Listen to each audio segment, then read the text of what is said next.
Perkenalkan, saya Elza Witiara Tamu Bolon dari kelas 12 MIPA Unggul. Hari ini saya akan membahas mengenai perkembangan iptek.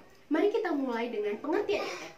Iptek merupakan singkatan dari ilmu pengetahuan dan teknologi, yaitu suatu sumber informasi yang dapat meningkatkan pengetahuan dan wawasan seseorang di bidang teknologi.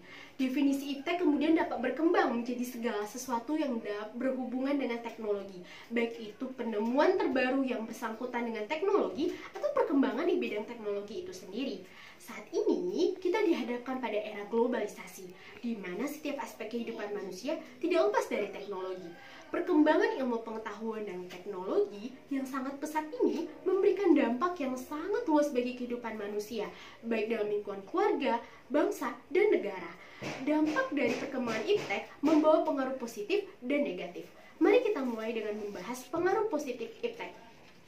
Adapun contoh pengaruh positif perkembangan iptek dalam lingkungan keluarga antara lain, yang pertama, memudahkan komunikasi dan informasi antar anggota keluarga. Yang kedua, memudahkan terjadinya transfer of knowledge dalam keluarga. Yang ketiga, sebagai orang tua dapat memantau pergaulan dan perkembangan anak. Kemudian mari kita lihat contoh pengaruh positif iptek dalam kehidupan bangsa dan negara. Contohnya satu, berkembangnya akses politik internasional. Yang kedua, terjadinya perkembangan pada sektor ekonomi bangsa yang mengarah pada industrialisasi. Yang ketiga, menumbuhkan rasa solidaritas sosial yang tinggi antar bangsa di berbagai negara di dunia. Yang keempat, berkembangnya teknologi pertahanan dan keamanan negara. Dan yang kelima adalah menguatnya supremasi hukum demokratis dan pelaksanaan HAM di negara. Kemudian selain adanya pengaruh positif, ada juga pengaruh negatif dari perkembangan iptek. Contohnya yaitu di lingkungan keluarga. Yang pertama, dengan makin pesatnya perkembangan media komunikasi menyebabkan perubahan yang awalnya komunikasi secara face to face atau secara langsung antara anggota keluarga menjadi komunikasi tak langsung yang berdampak pada hubungan harmonis antar keluarga. Yang kedua, seseorang yang terus-menerus bergaul dengan komputer atau handphonenya akan cenderung menjadi seseorang yang individualis bahkan dalam lingkungan keluarganya. Yang ketiga, interaksi anak dan komputer yang berlebihan mengakibatkan anak menjadi tidak cerdas secara sosial.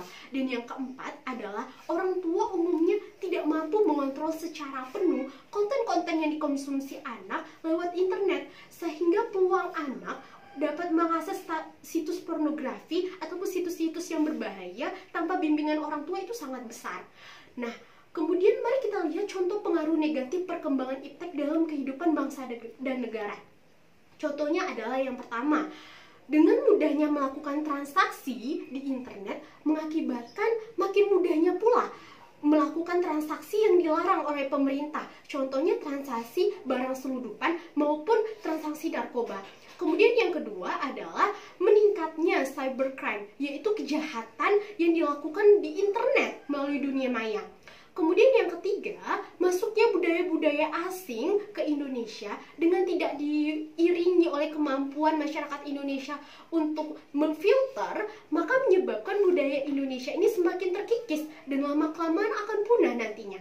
Kemudian yang keempat contohnya adalah penyalahgunaan media internet oleh para teroris membuat mudahnya mereka untuk menyebarkan konten-konten radikal yang dapat diakses oleh masyarakat, sehingga ini sangat berpengaruh buruk. Nah, dari adanya pengaruh positif maupun pengaruh negatif yang diberikan oleh perkembangan iptek, maka bagaimana cara kita untuk menyikapi kemajuan iptek yang sangat berkembang pesat ini? Caranya adalah dengan menerapkan sikap selektif.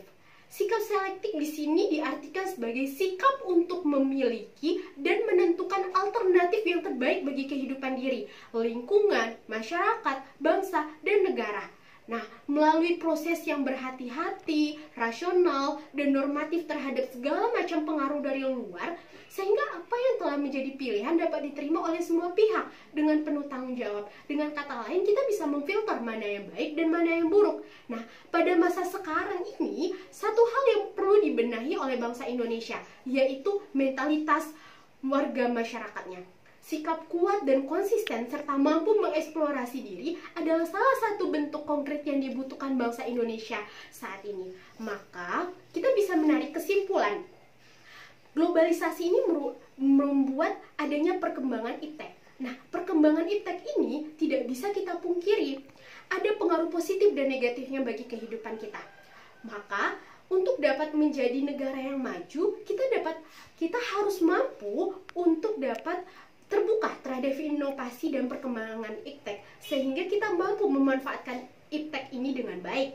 Namun kita juga tidak boleh melupakan akan adanya dampak-dampak negatif dari iptek. Karena itu kita harus menyikapi kemajuan iptek ini dengan menerapkan sikap selektif, sehingga mampu mengambil dampak yang baik dan kita tidak mengikuti dampak buruknya. Nah, jadi sebagai siswa yang baik, untuk bisa berperan baik dalam kehidupan bermasyarakat dan juga kehidupan keluarga kita, maka jadilah siswa yang cerdas memanfaatkan teknologi untuk mampu memajukan kualitas kehidupan bangsa Indonesia dan tetap mencintai nilai-nilai budaya bangsa Indonesia. Terima kasih.